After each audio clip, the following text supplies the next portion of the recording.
শাৰীটো নাইয়ে মাকৰ ঘৰত গৈছি অঁ আজি মই চলিকেইটা মাতছোৱেই ঘৰতে পঢ়াৱা বুলি সিহঁতে পঢ়াত কোনো গুৰুত্ব নাই বুলি সিহঁত চলি মুখাৰ মাথা মুখা ডাল হ'ল তই অলপমান যোগাৰ কৰি থৈ যাবি এইবিলাক শাৰী খুচি অলপমান এই পাৰি চাৰি খত চটখিনি পাৰি থৈ তই যাবি অঁ তই মাতিছা সিহঁত আহিবি তই পঢ়িবি মই নাম আছে নহয় মই নামক জানা তাৰপিছত তই যোগাৰখিনি কৰি থৈ যাবি অঁ অঁ হ'ব দে মই আকৌ থাকিব নহ'ব দেই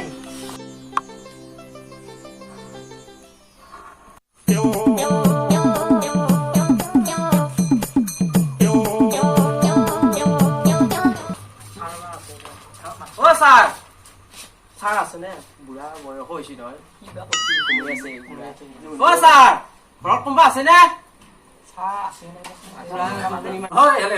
পইচা নে বৰ ভাল হৈছে এনেকে আহি থাকিবি দেই সদায় আহি থাকিবি হেৰি এই বৰ গৰমেই আজি চলি আজি বৰ মন বেয়া হৈ এটা বৰ দুখৰ খবৰ শুনিছো এই ভইচ এছাম চেনেলটোৰ সদস্য এজন এই তেলচুৰা এই সেইখন চাইছে না সেইখনত যে মাষ্টৰ হৈ জিতেন ছাৰ তেওঁ বোলে ঢুকালে হ'লে এতিয়া তেওঁৰ আত্মাৰ চিৰশান্তিৰ কাৰণে আমি 1 মিনিট সময় মৌনবাসনা কৰো আৰু তেওঁ যেতিয়া থাকে আগফালে থাকক আমি মৌনবাসনা কৰো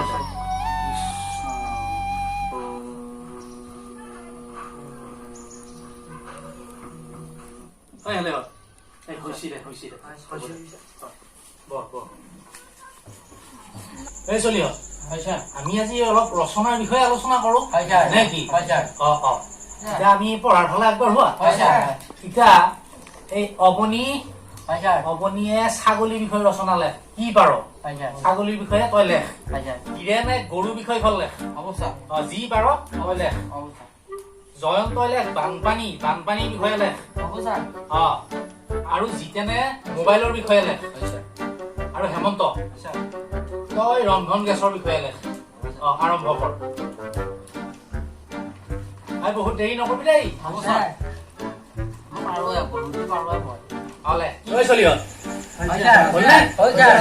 পিছে অৱনীয়ে কৈছোন তোক ছাগলীৰ বিষয়ে দিছিলো নহয় তই কি লেখছ মোক মাতি শুনো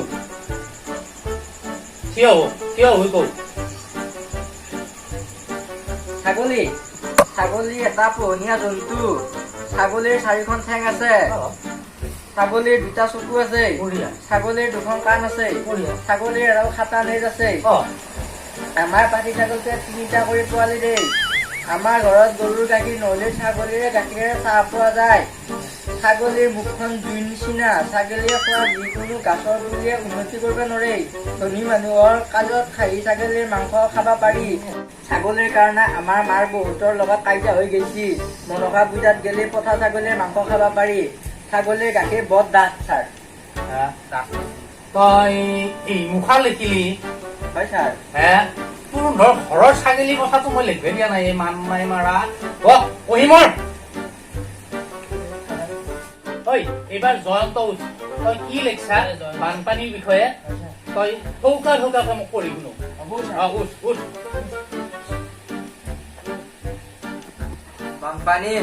বানপানী আমাৰ ডাঙৰ সমস্যা বানপানীয়ে সকলো মানুহকে ক্ষতিগ্ৰস্ত কৰে বানপানী আহিলে আমাৰ মনটো ভাল লাগে কাৰণ বানপানী আহিলে আমি ফেন চলাব পাওঁ এইবাৰ আমাৰ গাঁৱত 3বাৰকে বানপানী হৈছে এই বানপানীৰ ফলত আমাৰ বহুত অনিষ্ট হৈছে এই বানপানীয়ে আমাৰ 2 টোপা ধানৰ কঠীয়া মাৰি লৈ গৈছে বানপানীত মাছ মাৰোঁতে আমাৰ মাৰ কঁকালৰ বিষ হৈছিল এইবাৰ বানপানীত আমাৰ 5খনকৈ ফাঁচি জাল চুৰ কৰি নিয়ে এইবাৰ আমি বানপানী আহোঁতে ৰিলিফত 4 টেমা চাউল আৰু 1 টেমা দালি পাইছো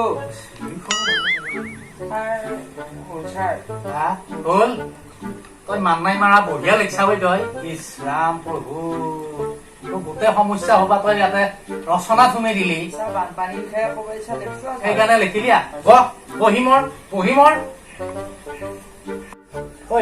এইবাৰ হেমন্তই কৈছো তই ৰন্ধন গেছৰ বিষয়ে কৈছিলো নহয় লিখবেলে তই থিয় হৈ ঠৌকাকে মোক মাতি শুনো ৰন্ধন গেছ বহুতো উপকাৰী সামগ্ৰী। ৰন্ধন গেছ যিমান ভাল সিমানে মহাকাল। ৰন্ধন গেছ ব্ৰাছ হয় বহুতো মানুহ মৃত্যু মুখত পৰে।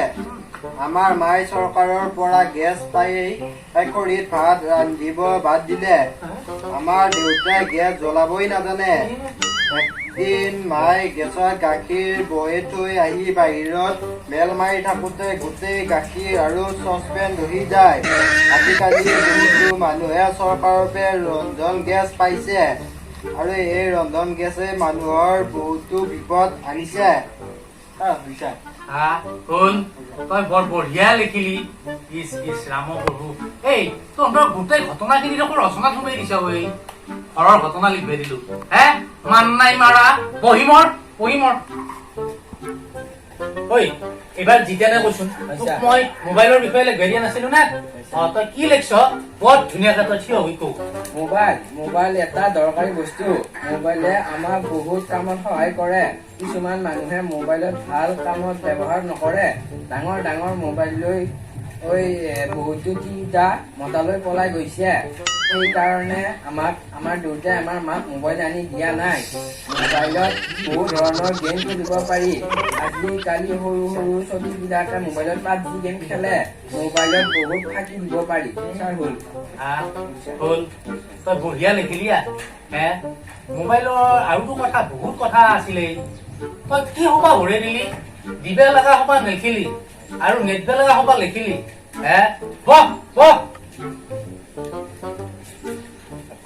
এইবাৰ বিৰিয়ান তই উঠছোন। তোক কি লিখবে দিছিলো? ছাৰ গৰুৰ বিষয়ে লিখবা দিছিলে ছাৰ। তই লিখছা নে? লিখছো ছাৰ। তই বৰ ধুনীয়াকে ফটকে কৈছোন। গৰু এটা পোহনীয়া জন্তু। গৰুৰ এডাল দীঘল নেজ থাকে ছাৰ। গৰুৰ দুখন কাণ থাকে। গৰুৰ দুটা চকু আছে। গাই গৰুৱে গাখীৰ দিয়ে। আমাৰ গাই গৰুটো ডুবে গেলি ছাৰ লাঠি মাৰি দে। জল খোৱা গৰুটোৱে যদি 2 লিটাৰ গাখীৰ দিয়ে, জল নোখোৱা গৰুটোৱে 1 লিটাৰ গাখীৰ দিয়ে। আমাৰ ঘৰৰ গৰুটোৰ গোবৰখিনি বেলেগক বেছি দি আমি দোকানৰ পৰা ইউৰিয়া সাৰ কিনি আনি আমি খেতিত দিওঁ। গৰুৰ দালাল কৰি বহুত মানুহে জীৱন নিৰ্বাহ কৰি আছে। একদিন আমাৰ পিতেয়ে গাই গৰুটো ধুই থাকোতে লাঠি মাৰি দেওঁতে পিতেৰ আগৰ 2 পাৰি দাঁত ফুলকে পৰে। আমাৰ এগাল হালোৱা গৰু আছে। তাৰ এটা বৰ লেধা, এটা বৰ চোকা। চোকাটো ওচৰলৈকে গেলি হিংগা পাৰি দেই। আৰু লেধাটোৰ ওচৰত গেলি লাৰি বুলিও ক'ব নোৱাৰে ছাৰ। তই বঢ়িয়া লিখছা ঐ। তহঁতৰ গৰুৰ ঘটনাখিনি এটা ৰচনা সোমাই দিলি। ৰচনা লিখবা দিছিল। তহঁতৰ গৰুকেইটাৰ বিষয়ে মই লিখবা দিলো। এইবোৰ লিখছা মান নাই মাৰা বহিমৰ। তহঁতে ৰচনা লিখিলি, এইটো ঘটালি, এইটো মই বুজাই গৈছি। তহঁতক এতিয়া মই প্ৰশ্ন কেইটামান সোধো। অৱনী তই তই কও বেছিকে জানা মানুহক কি বোলে? জানুৱাৰ বোলে ছাৰ। জানুৱাৰ বোলে। বেছিকে জানা মানুহক জানুৱাৰ বোলে। তই এডাল পালি মান নাই মাৰা বহিমৰ মাথা খাই দিছ তহঁতে। এইবাৰ এই জয়ন্ত উঠছো নাই? তই উঠছো ছাৰ। তই দুটা দেৱ দেৱীৰ নাম কৈছো।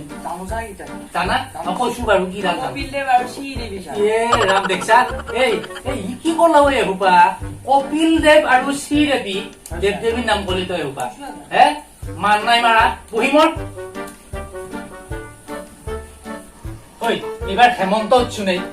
হেমন্ত তই কও অফুৰন্ত মানে কি? অফুৰন্ত যি মানুহ বেছিকে নুফুৰে তাকে অফুৰন্ত বোলে। তই বৰ কথাটো কলি, যি মানুহ বেছিকে নুফুৰে তাকে অফুৰন্ত বোলে। মান নাই মাৰা বহ এসোপা কৰবা আহিছা। এসোপা কৰবা আহিছা। এইবাৰ কৈছো নাই বিৰেণ ছাৰ। তই কও কি কম ছাৰ? তই সুধবে ইচ্ছা নোহোৱা হৈছে মোৰ। পাৰিম ছাৰ। তই কও সূৰ্যলে বেছি দূৰ নে মুম্বাইলে বেছি দূৰ? স্যাৰ মোবাইলে দূৰব স্যাৰ মোবাইলে দূৰ হ'ব ছাৰ মোবাইলে ওচৰ খুজলে ওচৰ স্যাৰ তই কি অনুমান কৰি গলি মোবাইলে বেছি দূৰ এ স্যাৰ আপুনি এতিয়া গলটো মেলি আছে দেখা আপুনি আৰু ক'ত ইমান দূৰ মোবাইলে আপুনি এতিয়া গল মেলি দেখা পাব ইয়াৰ উত্তৰ কিমান ট্ৰেইনত যাব লাগে গাড়ীত যাব লাগে এয়া এই চুপ ইয়াৰ কথা হে পইচা হ'ব দে বুজি পাইছো দে পাঁচশো স্যাৰ ঐ এইবাৰ জিতেনে কৈছো নে ছাৰ মুখ্যমন্ত্ৰী কি স্যাৰ মুখ্যমন্ত্ৰী অ যি মানুহে স্যাৰ মুখ্য মানুহ লগত ঘূৰি গৈ তাকে মুখ্যমন্ত্ৰী বোলে যি মানুহে মুখ্য মানুহ লগত ঘূৰি গৈ তাকে মুখ্যমন্ত্ৰী বোলে তই সেইসোপা জানছি ইচ ইচ ইচ ইচ ইচ ইচ মান নাই মাৰা পঢ়িমৰ বহিমৰ অলপ ঘৰত পঢ়া শুনা কৰবি তহঁতক লৈ দেউতাৰে মাৰে কিমান আশা কৰে হয়নে অলপ পঢ়া শুনা কৰবিচোন আৰু তহঁতে মোৰো সন্মান অলপ ৰাখিব চেষ্টা কৰবি এতিয়া হেৰি কৰ